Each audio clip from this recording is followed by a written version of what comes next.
All right, guys, this will serve as the weekly overview for April 7th. All right, as we're getting closer to our Murph date of the end of May. We had double Helen this past week. I thought everybody handled that pretty well.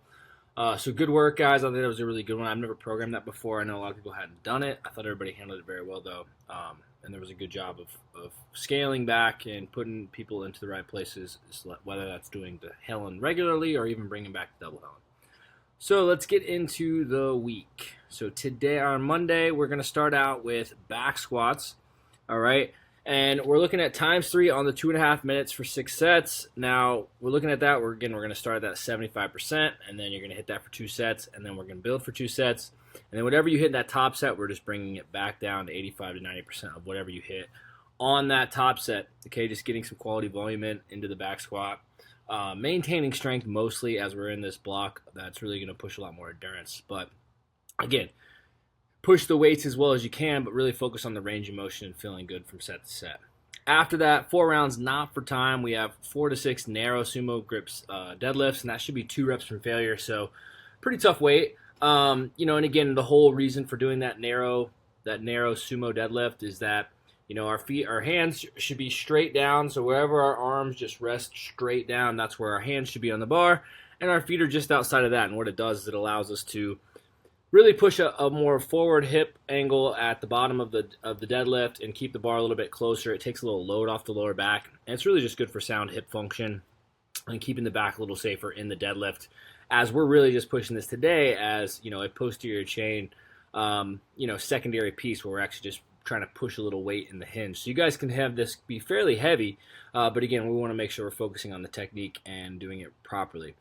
After that, we have 8 per side, single leg front, elevated dumbbell split squats. Now with this, so you can be on a plate or 2 plates, it's not really matter so much on the height. We want to make sure that we can get our knee going forward straight over our toe, okay, but keeping the foot flat, really pushing into the quads. Think about going forward and backwards in this instead of down. I want you guys to really try to push this into being more a quad dominant exercise here, and really focusing on the range of motion of the ankle and trying to get the knees forward. It's a good way to do it. Now, and if you have any issues with that, then obviously we can modify that back and doing that more as a hip straight down or your back leg straight down, which is going to put it more into the glutes. But either way, just know why you're doing the accessory piece and what you're really trying to do. And then we have that 20 to 30 second hollow hold. Again, guys, we talk about having our hands down by our hips. If we're crushing that, then we can go overhead. But the biggest thing is that we're keeping our back completely flat. We're squeezing our legs super tight. And even if you can hold this for 15 seconds, that's fine too. So you don't have to be in that 20 to 30 seconds. We just really want to make sure it's a really quality set. Okay, on Tuesday, we're going to open up with a push press times 5 on the 2.5 minutes for 5 sets. We're going to build to a tough set of 5, which should be roughly between 80 to 85% of your 1 rep max, if you know what that is. If not, again, we're just going for a really hard set of 5. A tough set of 5 is a set of 4 if you end up missing the last one. If you're pushing the weight, that's okay. Just make sure you record what you did and adjust the reps in push press if needed. Now, after that, we have a 15-minute AMRAP, really just a steady mover here of the 200-meter run. So just really working on keeping that cyclical speed each time. We should get a decent amount of reps in here, which if you look down here for that top target of 8 rounds, which would equal a mile of running. But in the 800s, and then we have 2, 4, 6, 8, 10 burpee pull-ups in between. So making sure that we're moving steady. We are going to go burpee ring row if we do not have burpee pull-ups. But you can jump up and pull, or you can jump and kip, however you want to do it. But really, we just want to make sure we're moving nice and steady, and really keeping the run time or the runs, as best we can, trying to keep the output really high on the run. So move as steady as you need to on the burpees to be able to push the run speed. On Wednesday, we have 10 rounds for time. Again, keeping it to that longer time domain as we're again progressing towards Murph, which we know is going to be anywhere from high 30 minutes to an hour long.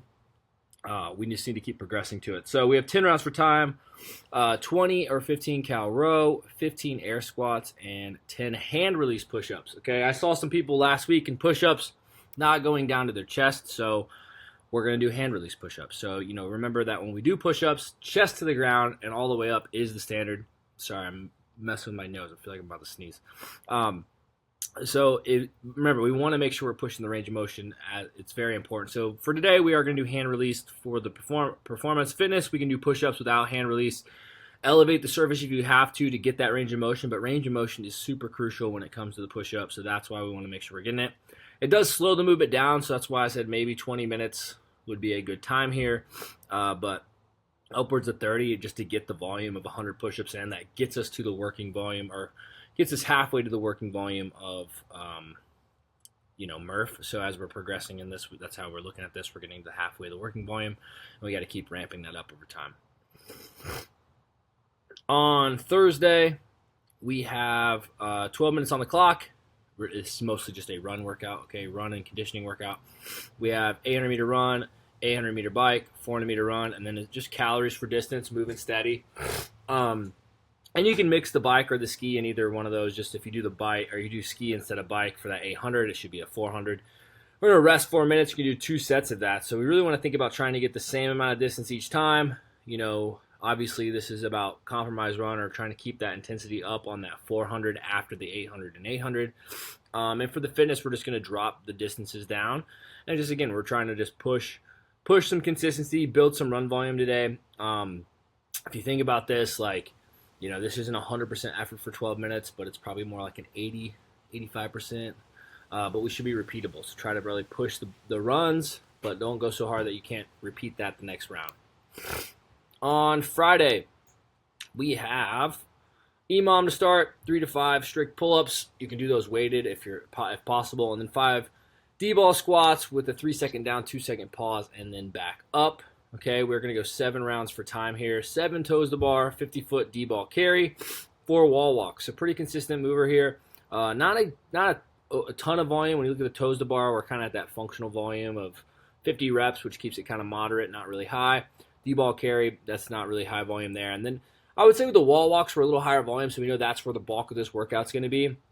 So in that case, try to just move steady on your toes to bar, gather yourself, hit that carry, and then move consistently on the wall walk. Very much a core, really much a core workout, right? Where you're going to have a lot of midline stabilization workout. So that's really what we're looking at here today, guys. So as we're looking at adjusting things, we can scale the reps back if we need to. But I think 8 minutes, somewhere around there, would probably be good, almost around a minute. I think that might be tough, so that's why we went with 8 minutes. But I think that 10-minute target is totally doable and it'd be very good to be able to do. And same thing with that 12 minutes. We shouldn't be taking too much longer than that. If so, then we should just bring back the wall walks to maybe 3 a round and then continue this as it's written. Okay, on Saturday, we've got, you can partner up for this on the 2 minutes. We got a power clean plus a low hang clean. So that last one is a squat clean if possible, right? 70 to 80% for all the sets. Really just looking at consistency, learning the bar path and the movements. It's like you don't always have to go heavy, but it's like going heavy enough to where we're getting good practice of the positions and, pulling ourselves under the bar and keeping that consistent. So that's what we want to look to do. And then after that, we have team to 2. We have 7 rounds each, so everybody gets 7 rounds here. Start out with 3 hang cleans. Okay, so that's just above the knee.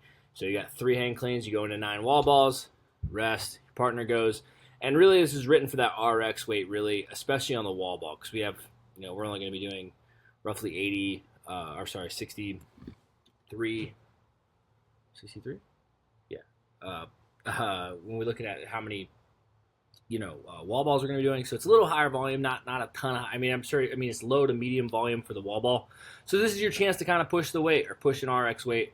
So try to challenge yourself on the wall ball. You will be going home slightly fatigued, but it's a good day to really kind of challenge yourself to that. And we're just kind of finishing off this day. We wanted to get some more squat pattern in, but we didn't want to push it too much, especially when we already had the hang cleans in there too at a moderately heavy weight there. But those should be done consecutively. All right, guys, that's it for the week. If you guys have any questions, as always, let us know. Hope to see you guys in the gym.